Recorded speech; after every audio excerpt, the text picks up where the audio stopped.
दोस्तों, आज की कहानी है ननन जी मायके में बेटी का कैसा हिस्सा। दोस्तों, कहानी शुरू करने से पहले अगर हमारे चैनल को सब्सक्राइब नहीं किया हो तो कर लीजिए ताकि आपके पास पहुंचे हर नया वीडियो। घर के बरामदे से गुजरते हुए मृणाली जी के कदम ठिठक गए। बहू के फुसफुसाने की आवाज सुनी और उसमें भी उनकी सरसा। सुनो, हमारे इस राज के बारे में किसी को अभी तक पता नहीं चला है।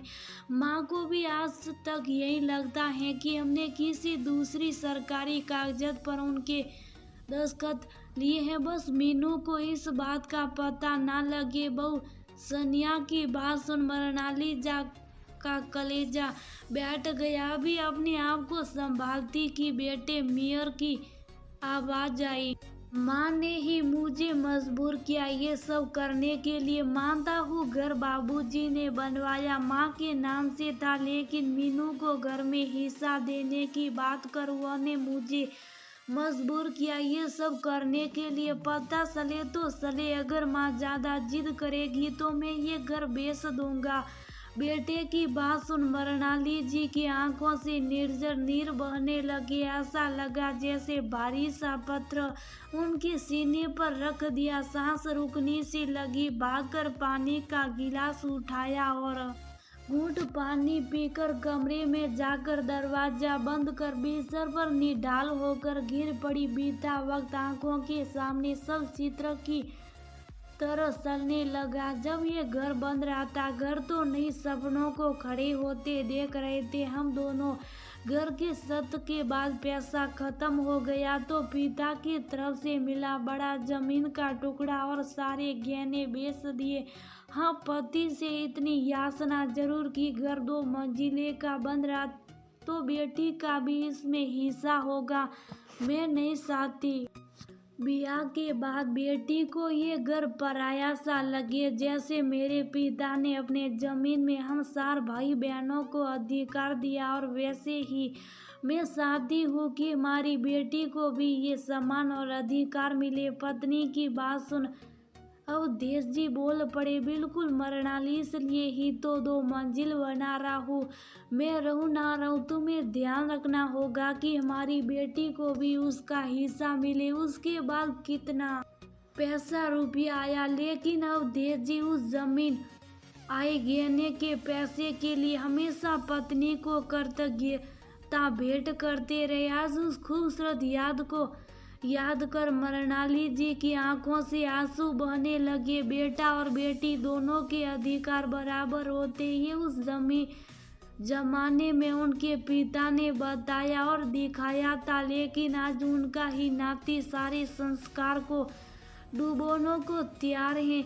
नहीं होने दूंगी, मेयर ने कहकर मांगा होता तो शायद मैं खुशी खुशी बेटी का अधिकार भी उसे सौंप देती, लेकिन ये साला अब और कमजोर नहीं बनूंगी। अपने आंसू पोंछ वह खड़ी हुई, तुरंत वकील साहब को फोन कर घर बुला लिया, साथ में बेटी मीनू को भी। माँ, वकील साहब को क्यों बुलाया? मेयर ने माँ के साथ वकील को देख पूछा। तभी मीनू भी आ गई, तुम्हारी गलती को सुधारने के लिए। बेटा, शायद तुम्हें नहीं पता ये घर सिर्फ मेरे नाम से नहीं है, इसे बनाने में मैंने अपने पति के साथ एक एक ईंट अपने हाथ से धरा है। इस घर में मैंने अपना सारा स्त्री धन भी लगाया है। इस घर पर अधिकार मेरे दोनों बच्चों का होगा, लेकिन वो भी तब जब मैं इस दुनिया में ना रहूं। पता चला मुझे कि तुमने मुझसे धोखे से मकान के कागज पर दस्तखत कराया है। मेयर के हाथ से हाथ मलने लगा, घबराहट में पैर कांपने लगे। तभी सनिया ने उसके पैर अपना पैर दे मारा। मेयर पालतू तोते सा बोलने लगा, तो क्या गलत किया मैंने?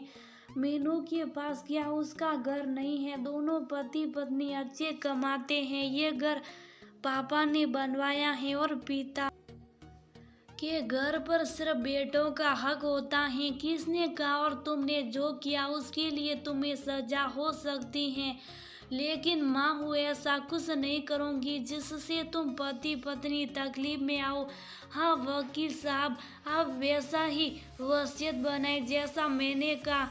जब तक हूँ तब तक ये घर मेरा, और अब जब ना रहूं ये घर मेरे दोनों बच्चों का होगा। जिसे ये वसीयत मंजूर नहीं उसे इस घर में जगह नहीं। माँ का ऐसा संत रूप देख मीनू और मियर हैरान थे। वकील चले गए तो सनिया ने अपनी कड़वी जबान खोली। माँ, आपने एक बार नहीं सोचा कि क्या मीनू आएगी आपकी सेवा करने, या जब आपको जरूरत होगी तब हम ही काम आएंगे, और तब हमें ही कर्तव्य का पाठ पढ़ाया जाएगा, समाज के द्वारा और रिश्तेदारों के द्वारा।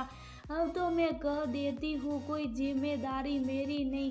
अभी तक मीनू चुपचाप देख और सुन रही थी। गुस्से से उसका माथा धधक उठी, आंखों में लाल डोरे खींच आई। तेज आवाज में बोली, भाभी, मम्मी की बात को अभी तक मैंने काटा नहीं, चुपचाप सुन रही थी।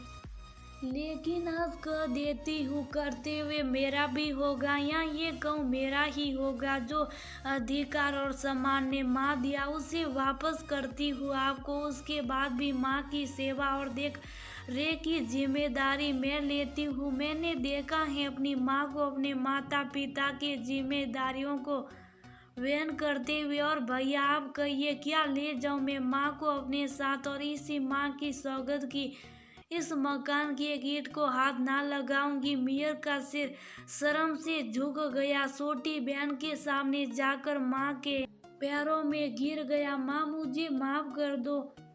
जाने कैसे भरम में फंस गया था, अपने दो रिश्तों को दांव पर लगाने चला था। आज फिर आपने मुझसे बड़ी गलती होने से रोक ली। माँ, कहीं नहीं जाइए, और मीनू तू भी मुझे माफ कर दे। कैसा लुटेरा भाई बन बैठा था मैं, जो संपत्ति के लिए बहन को प्यार को गंवाने चला था। माँ ने बेटे के सिर पर हाथ फिरा दिया। मियर जानता है, अभी कुछ ही दिन पहले मैंने अपने मन की बात मीनू को कही थी, लेकिन उसने हिस्सा लेने से मना कर दिया था कि माँ, मेरे पास ईश्वर का दिया सब कुछ है, संपत्ति में हिस्सा लेकर क्या करूँगी। आप सब कुछ भैया के नाम कर दो।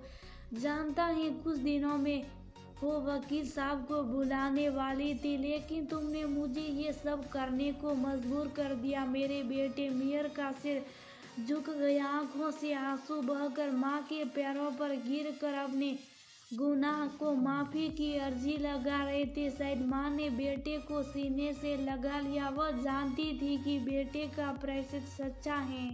अच्छा बस बेटा, मैं नहीं किया, मीनू ने माँ को छेड़ते हुए कहा तो माँ और दोनों ने अपने हाथ फैला दिए। मीनू छोटी बच्ची सा उनके गोद में समा गई।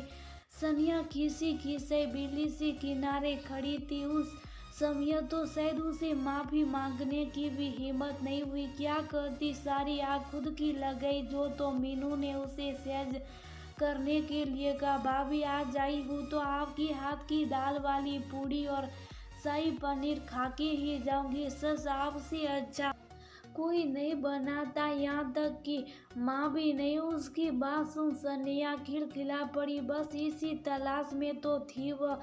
हाँ अभी बनाती हूँ मीनू, दामाद जी और बच्चों को भी बुला लो। और हाँ पहले अच्छी सी अदरक वाली चाय बनाती हूँ, कहकर रसोई की तरफ मुड़ी तो मीनू ने जाकर भाभी को गले लगा लिया। भाभी जानती हूँ भैया कुछ आर्थिक तंगी से गुजर रहे हैं, लेकिन आप मुझे लेकर निश्चिंत रहिए, मेरे तरफ से कोई तकलीफ नहीं होगी आपको। भाभी मीनू की बात सुन सनिया रो पड़ी, ननन को गले लगा लिया। मुंह से सिर्फ इतना ही निकला, आप सब मुझे माफ कर दीजिए। कितने महीनों बाद घर का आंगन फिर से खिलखिला उठा। रसोई से उड़ते पकवानों की खुशबू से पूरा घर महक उठा। घर के आंगन में भागते भाई बहन के पाँव थक नहीं रहे थे। मरणाल जी दोनों बच्चों के साथ बैठे घर की छत को निहार रही थी, जैसे वही कई पति की मूर्त हो। मन ही मन कह रही थी, आज भी ये घर घर ही रहा, हमारे सपनों, हमारे अपनों, हमारे अरमानों का घर, जिसका तिनका तिनका हमने बुना था।